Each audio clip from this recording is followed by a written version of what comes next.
being introduced by McLaren in 1973 and in its fourth consecutive year of competition, the M23 would contest the entirety of the 1976 season for McLaren. Piloted by new boy James Hunt and the retained Jochen Mass, the M23 would have its most competitive season since it scored the championship double in 1974.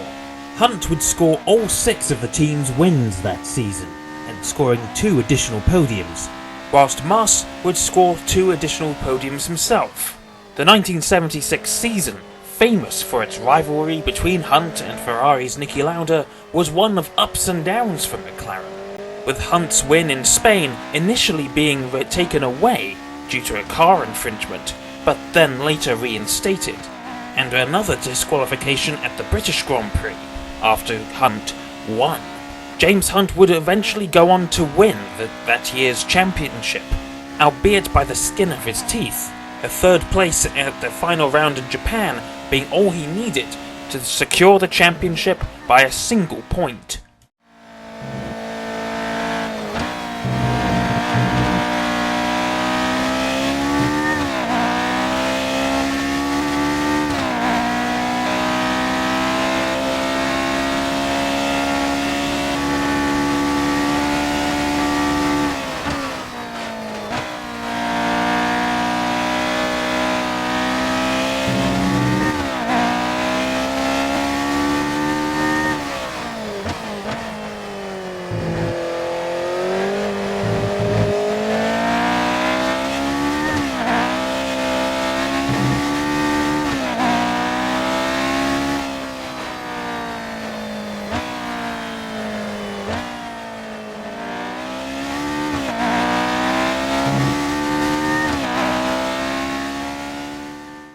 Contesting the 1982 Formula 1 season, the MP4B, later known as the MP4-1B, would be the vehicle that would take McLaren to 2nd in the Constructors Championship in what was yet another turbulent year for Formula 1. A development of the previous year's MP4-1, the car was revolutionary for being the very first Formula 1 car to have a chassis made entirely out of carbon fibre. The MP4-1B was quick, but unreliable, scoring 10 retirements across the 16-race season, but managing to score 8 podiums in return, 4 of those being wins, including 2 by the returning Niki Lauda, after an absence of 4 years. With the turmoil of the FISA-FOCA war of that season, John Watson and McLaren would end up fighting for both championships, though in the end, they fell short.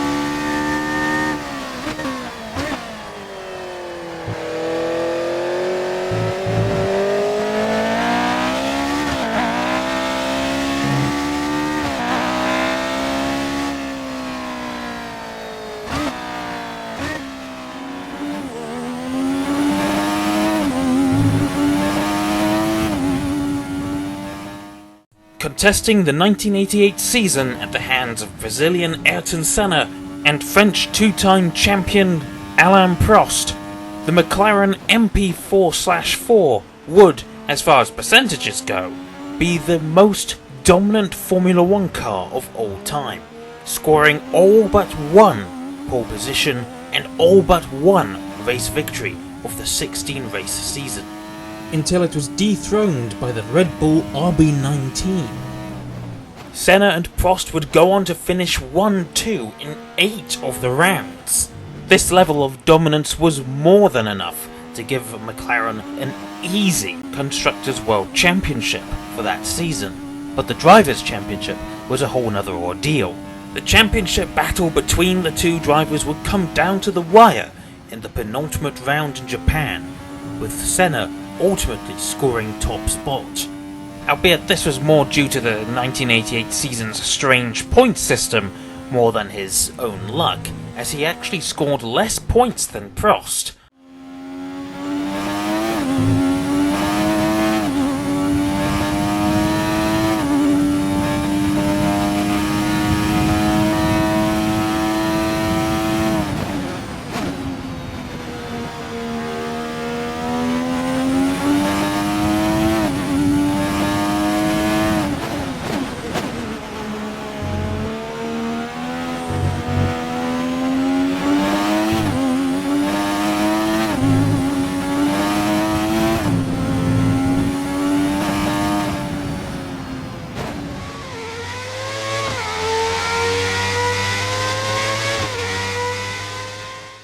An evolution of the 1989 MP4-5, the MP4-5B was McLaren's car for the 1990 Formula 1 season. Driven by Ayrton Senna and Gerhard Berger, replacing Alain Prost, who left the team after his collision with Senna at the Japanese Grand Prix, the car would go on to show incredible one-lap pace in qualifying, scoring 12 pole positions out of 16 rounds. It paid for this somewhat in race pace, with the Ferrari of Alain Prost able to fight back somewhat during the races. The car would still manage to go on to win 6 Grand Prix that season, all at the hands of Ayrton Senna, who scored an additional 5 podiums across the season. Berger would score 7 podiums himself, helping McLaren on their way to scoring their 3rd consecutive Constructors Championship.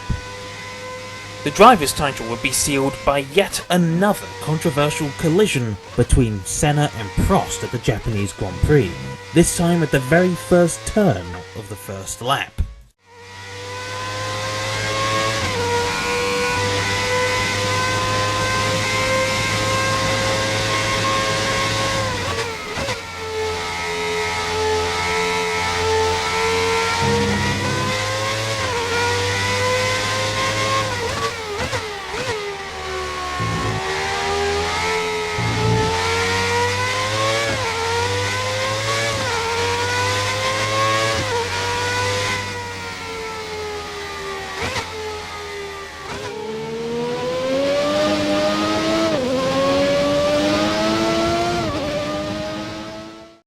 The McLaren MP4-6 of 1991 was notable for many different reasons. It was the first of just 2 V12-powered McLarens. It was the first and only car powered by a V12 to win the championship. And it was the last Formula 1 car to win the championship using a H-pattern gearbox. It would also be the car that Ayrton Senna would score his 3rd and sadly final World Championship in. Being used for the entirety of the 1991 season and the first 2 races of the 1992 season, the MP4-6 would go on to score 8 victories in 1991 and 10 more podiums. 7 of those victories went to Senna, including his emotional maiden home win in Brazil, managing to hold off the Williams rocket ship of Riccardo Patrese, despite only having the use of 5th gear for the final few laps of the race.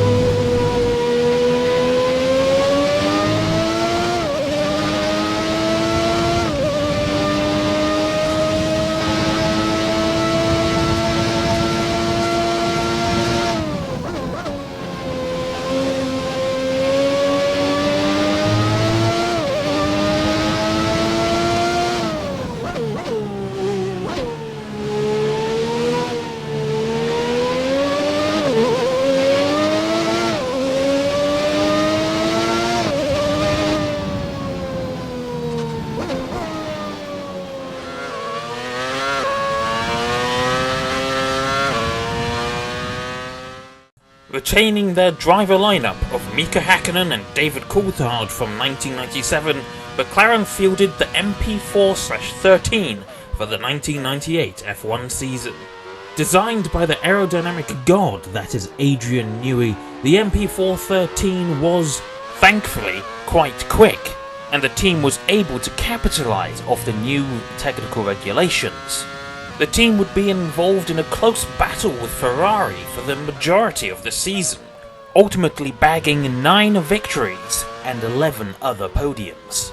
Championship glory went to Mika Hakkinen at the final round in Japan, where a retirement for Michael Schumacher would seal the deal in Hakkinen's favour. The MP4-13 isn't just notable in F1, however. It also held the hill climb record at the Goodwood Festival of Speed for 20 years, completing the run up the hill in 41.6 seconds. This would be the last time in the 20th century that McLaren would win the World Constructors Championship, an accolade they wouldn't achieve again for 26 years.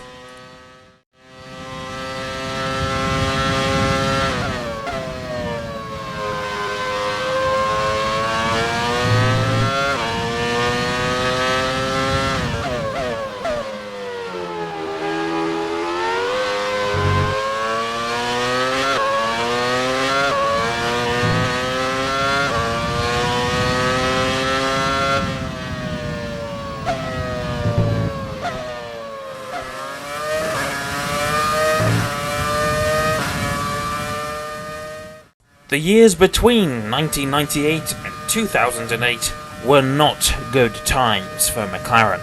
Despite winning the championship again in 1999, their pace dropped off, and reliability became a major concern.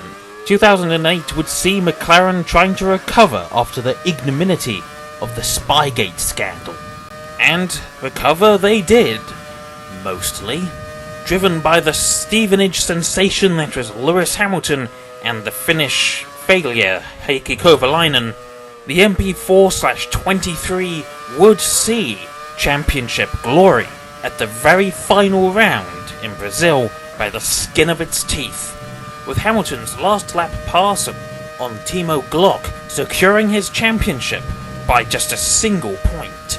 The 2008 Drivers' Championship is to date the most recent Drivers' Championship that McLaren have secured.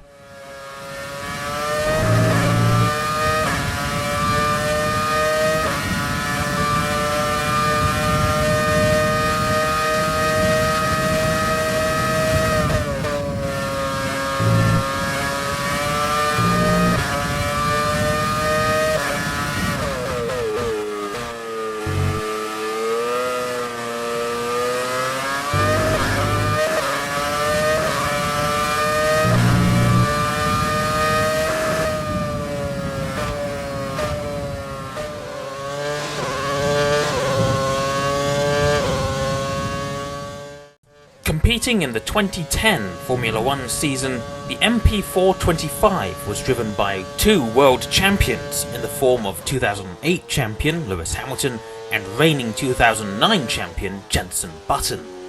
The car was quick, although it was also controversial, the presence of the so-called F-duct system allowing it to stall its rear wing on the straights, allowing it a few kilometers an hour of extra speed.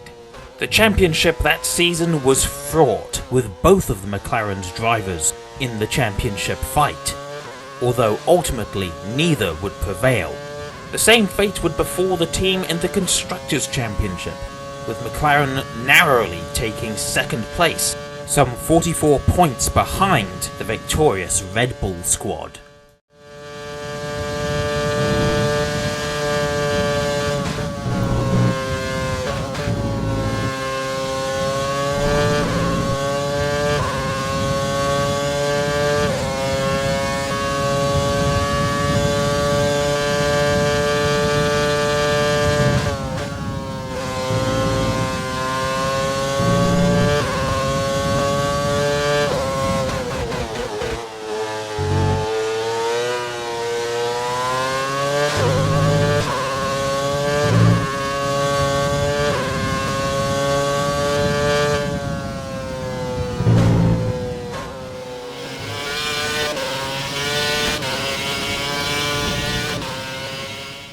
Retaining the 2010 driver lineup of Hamilton and Jenson Button, McLaren entered the MP4-26 to contest the 2011 Formula 1 season. Whilst better than the 150 Italia from their rivals Ferrari, it was still not much of a match for the Red Bull RB7, only managing a total of 6 wins to the Red Bull's 12. One of those wins, however, was the hard-fought and extremely long Canadian Grand Prix, which Jenson Button managed to prevail in after 4 hours of grueling racing in the rain, managing to win after Sebastian Vettel made a mistake on the very last lap. In addition to their 6 victories, Hamilton and Button would score 12 other podiums that season, doing more than enough for McLaren to finish second in the Constructors Championship with 497 points to their name.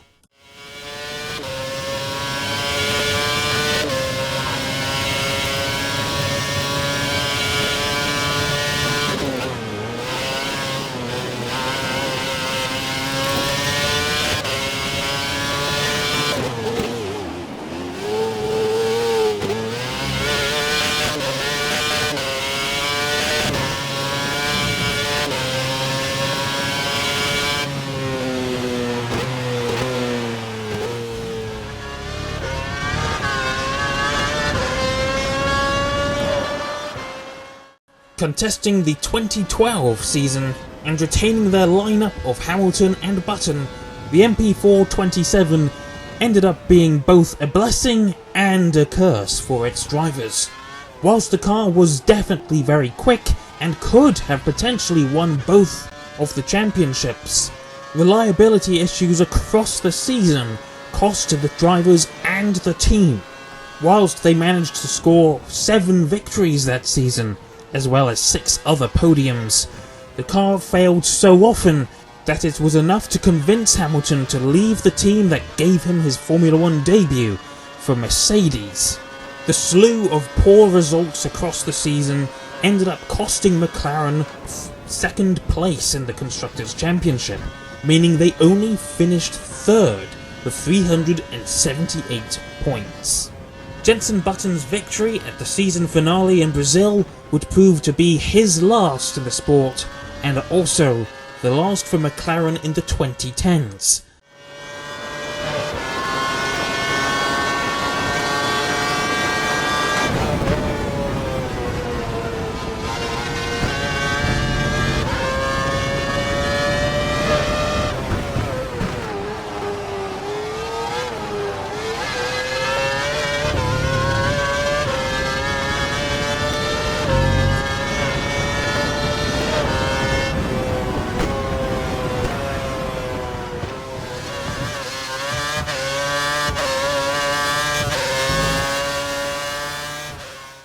Driven by the retained Jenson Button and Hamilton's replacement Sergio Perez, the MP4-28 marked the beginning of McLaren's downfall in the 2010s, with the team failing to understand how the MP4-28 worked, with the car itself being tricky and difficult to drive. The car's pace was embarrassingly slow, with Button's fastest lap in the Spanish Grand Prix being only 0.05 of a second faster than Max Chilton's Marussia. Whilst the car regularly finished in the top 10, it rarely troubled above P5, only scoring a single 4th place finish across the season, this being its highest finish. It failed to score a single podium, the first McLaren to do this since 1980. After the season ended, the team would drop Sergio Perez after a disappointing 5th place finish in the Constructors and only 122 points to their name.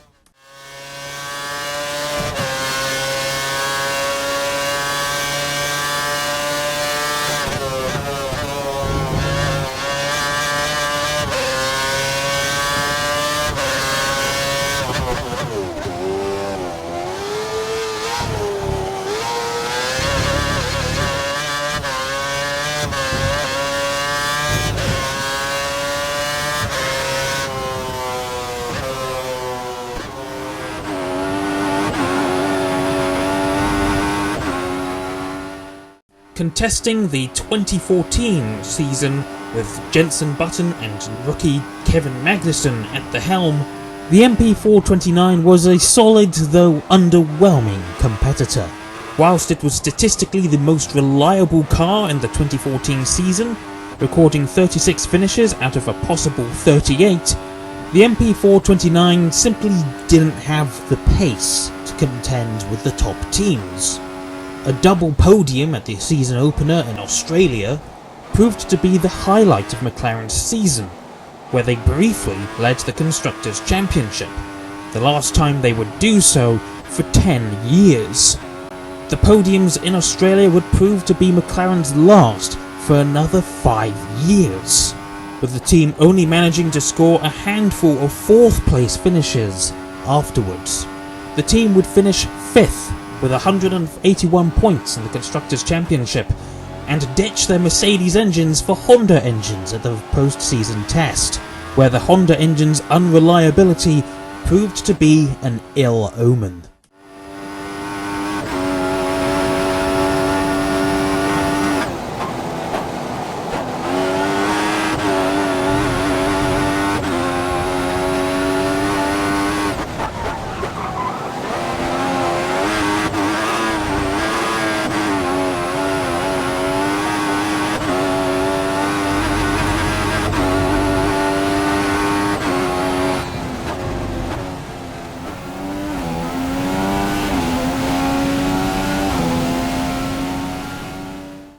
The 2015 season hadn't even begun when the MP4-30's run of bad luck began, when during pre-season testing, Fernando Alonso, replacing Kevin Magnussen, suffered a bizarre crash, ruling him out of the opening round in Australia. But his replacement Kevin Magnussen didn't exactly have a great time when he failed to even start, marking just the beginning of McLaren's McHonda woes. The car was extremely slow and unreliable, and failed to score points until the 6th round in Monaco. Reliability of the Honda engine was so poor that the team was regularly replacing several components of it every single race weekend, resulting in ridiculous grid penalties, such as the 90-place grid penalty at Spa, that, had it actually been applied properly, would have seen the car starting back at Blanchimont. By the time the season ended and the team had scored only 27 points and finished 9th in the Constructors, Fernando Alonso was glad to see the back of his GP2 engine.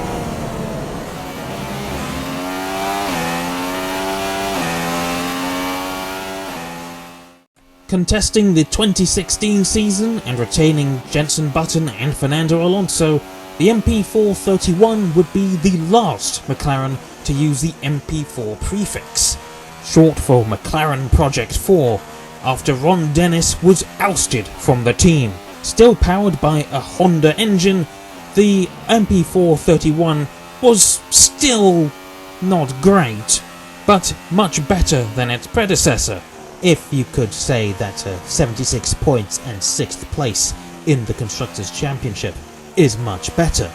It's an improvement, at the very least. It was generally more reliable and faster than its predecessor, though it still suffered somewhat, and although it scored fairly regularly, it wasn't exactly a rocket ship. But it was an improvement and a step in the right direction.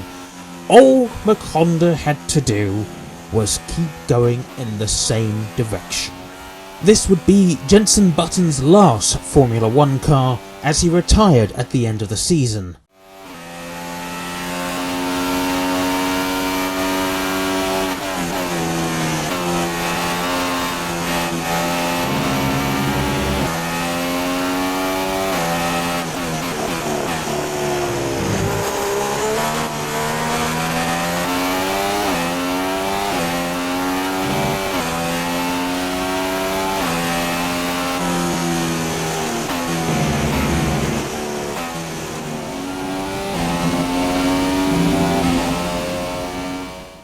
McLaren's 2017 offering, the MCL32, felt good, much slower than before.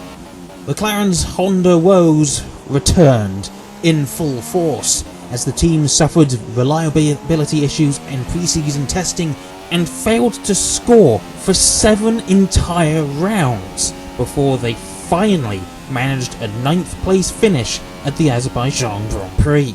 At that point, they were last in the Constructors, behind even Sauber, who were using an old engine and a car that had been designed without the aid of a wind tunnel. As with 2015, the MCL32 often had to take multiple 5-place grid penalties to replace failed parts, which hampered the car's results even further, meaning that the team only managed to score 30 points across the entire season, being only enough for 9th in the Constructors Championship. McLaren had finally had enough of Honda at this point, and they switched to Renault for the next season.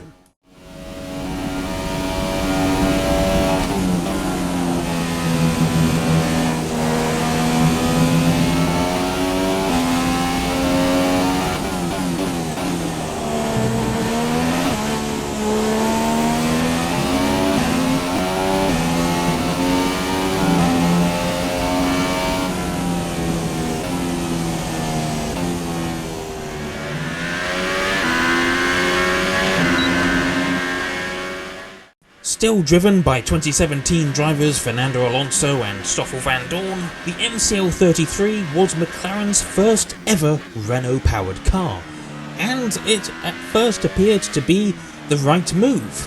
The car scored 5th place on debut, with Vandoorne bringing up the rear in 9th.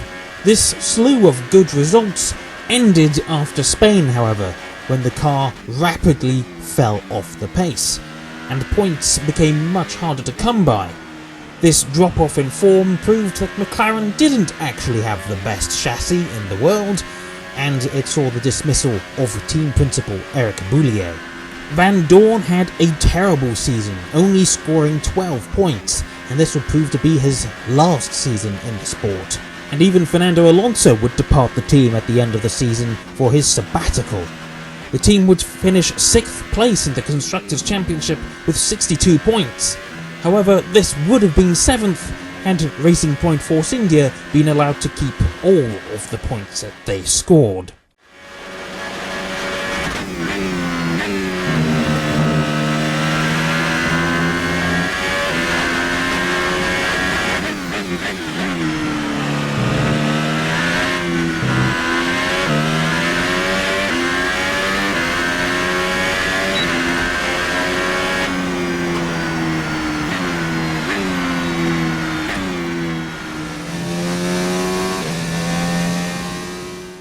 Fielding an entirely new driver lineup of Carlos Sainz and rookie Lando Norris, the MCL34 was a step in the right direction for McLaren. Although it had a slow start to the season with only a single 6th place in the first 3 rounds, the MCL34 started scoring much more frequently from Azerbaijan onwards, finishing inside of the points more often than not, a marked improvement from even the year prior. The team had its downs in 2019, such as a double retirement in Belgium, where Carlos Sainz failed to even start the race, and Lando Norris, who would have finished in 5th place, his season best so far, broke down only 2 laps from the end of the race. The team did have its share of ups, however, when Carlos Sainz converted a 20th place start to a 3rd place podium, the team's first since 2014. The team would ultimately finish the season 4th in the Constructors with 145 points to their name.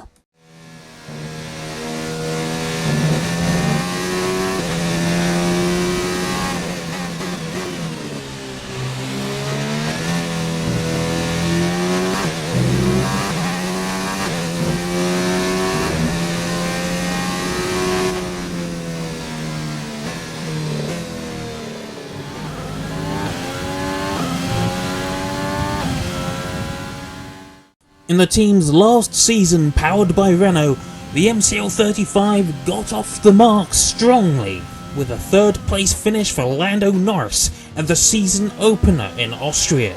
2020 would be McLaren's best season since 2012, as with Ferrari faltering due to sanctions from their cheating scandal, a coveted top 3 finish in the Constructors Championship was up for grabs, and McLaren fought for it with all of their might. Carlos Sainz narrowly missed out on a race victory in Italy, whilst he helped the team to achieve their third place finish. It was not all plain sailing, however, as there were some poor results, and there was fierce, stiff competition from Racing Point, who were also vying for that third place trophy. In the end, although Racing Point managed to score a race win, their failure to score well at the season finale allowed McLaren to secure the third place with both hands.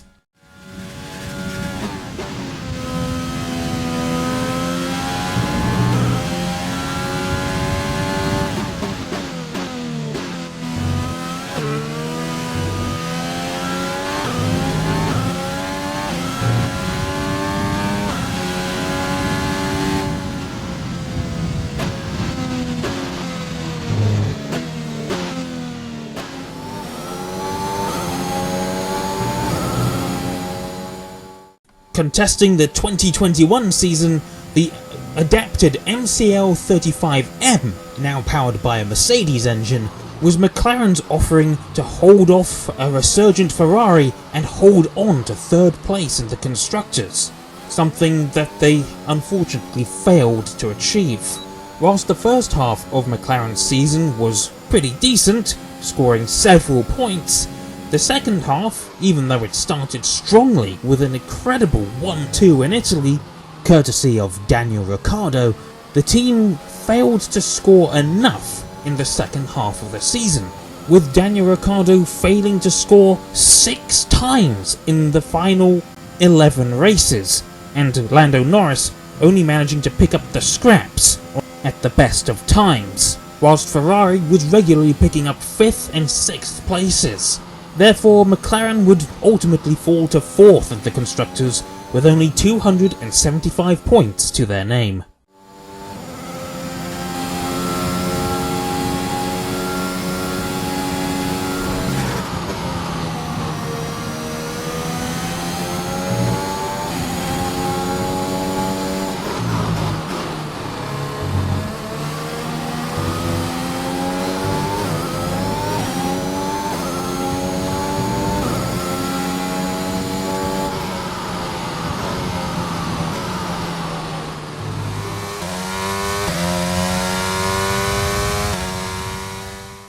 McLaren's first ground effect car in 40 years, the MCL36 was an average offering. Whilst it was capable of achieving good results, it was held back by some elements, one of which was Daniel Ricciardo, who only scored 7 times in the 22 race season. This slew of poor performances saw McLaren terminating his 3-year contract 1 year early, and it can be argued that his poor performances cost McLaren 4th in the Constructors for the 2nd year in a row, as they were only 14 points behind nearest rivals Alpine. It wasn't all bad news, however.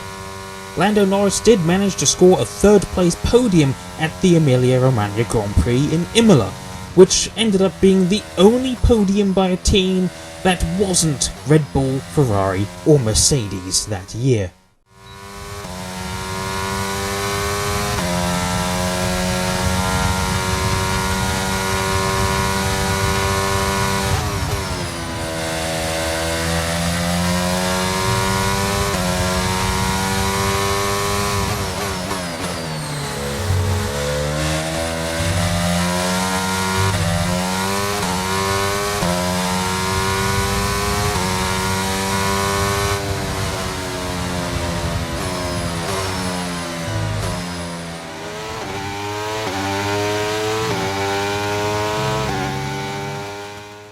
McLaren contested the 2023 season with the MCL60, named in honour of the 60th anniversary of Bruce McLaren founding the team. Unfortunately, the season did not start well for McLaren, with the team acknowledging that they had gone the wrong development direction for the car and that it would take several rounds for upgrades to be applied. After 9 rounds of suffering, the team managed to apply the upgrades to both of their cars for the British Grand Prix, which saw a marked improvement in performance, with Lando Norris almost scoring his first pole position since Russia 2021. The pace of the car only improved, and during the last third of the season it was generally second quickest, scoring multiple podiums, and Oscar Piastri even scored a victory in the Qatar sprint race. Ultimately, the team's poor first half of the season prevented the team from climbing any higher than 4th in the Constructors Championship, with 302 points to their name.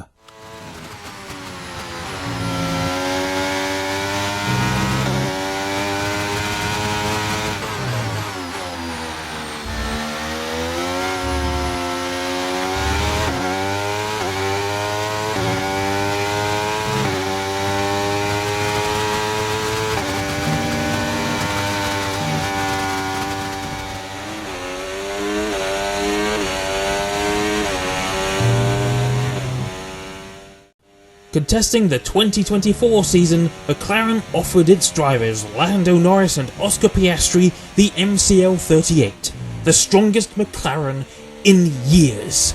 Whilst it had a relatively slow start to the season, only scoring 6th and 8th in the season opener, it rapidly became a championship contender, with Lando Norris scoring his first race victory at Miami.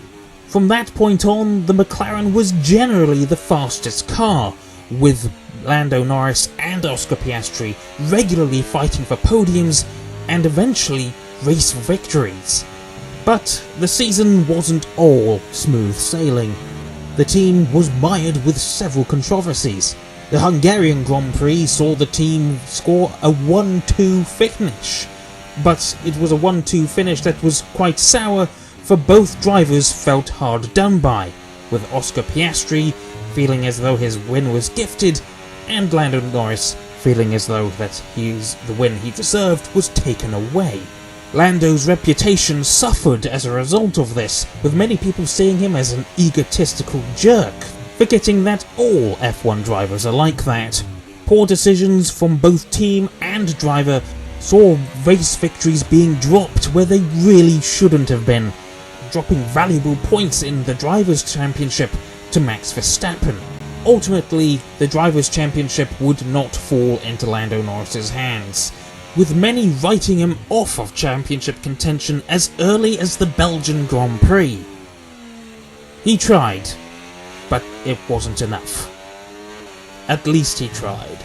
Although the Drivers' Championship slipped out of their hands, the Constructors' Championship was well and truly within their grasp. Despite a severe penalty at the Qatar Grand Prix which dropped Lando from 2nd to 10th, and Max Verstappen doing his utmost to rig the championship in Ferrari's favour by punting Piastri off at turn 1 in the season finale. All Lando had to do though was win the final race, and when he did, scoring McLaren's first Constructors' victory since 1998. And so we look forward to 2025. Will McLaren hit the ground running, or will they mess things up? Time will tell.